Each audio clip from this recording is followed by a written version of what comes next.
பள்ளிக்கூடங்கள் நட்சத்திர விடுதிகளாக மாறிவிட்டதாகவும் எதிர்கட்சிகள் ஏளனம் பேசி வருவதை இந்த அரசு ஏற்றுக்கொள்ளவில்லை.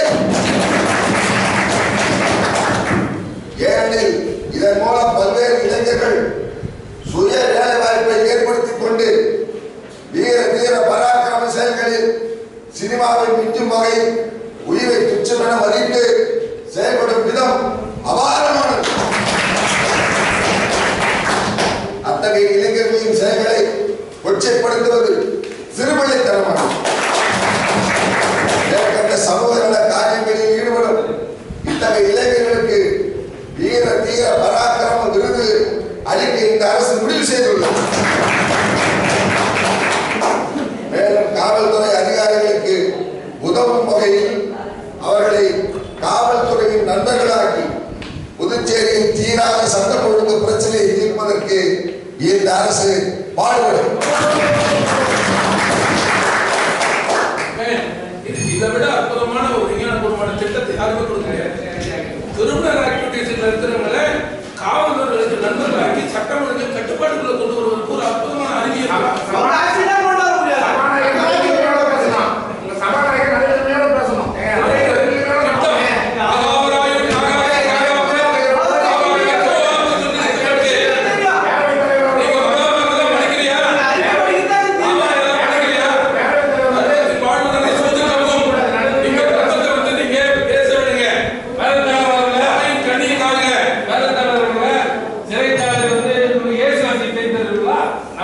கைபேசிகளே வழங்கும் போது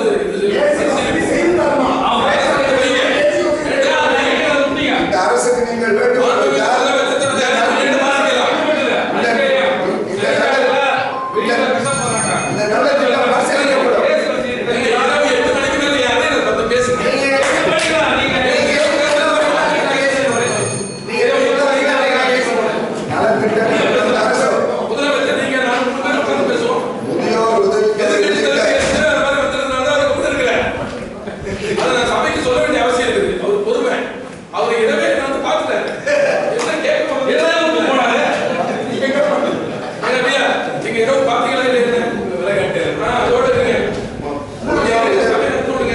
நலத்திட்டங்களும் நமது அரசும் முதியோர் உதவித்தொகை உள்ளிட்ட பல்வேறு நலத்திட்டங்களை பெறுவதற்கான பயனாளிகளின் வயது 60 என்பதனை மாற்றி 55 வயதென திருத்தி அரசாங்கம் வெளியிட்டுள்ளதை இந்த அவை உறுப்பினர்கள் அறிவீர்கள். மேற்பட்ட வயது வரம்பை இவ்வரசு குடிமக்களின் நலன் கருதி இப்போது 40 வயதாக ஏனெனில் மது குடிப்பவர்களின் சதவீதம் 10 மடங்கிற்கு மேலாகிவிட்டதாலும் மது விற்பனை மூலம் இது நிரூபிக்கப்பட்டுள்ளதாலும் தரமற்ற சாராயம் உள்ளிட்ட மதுவினை குடிப்பதாலும் நாடி நரம்பு தளர்ந்து இற்று போய் இளமையிலே பலருக்கு கேடு தட்டிவிட்டது. ஆகவே குடிமக்கள் இனி குடிகார மக்களின் அழைக்கப்படுகிறார்.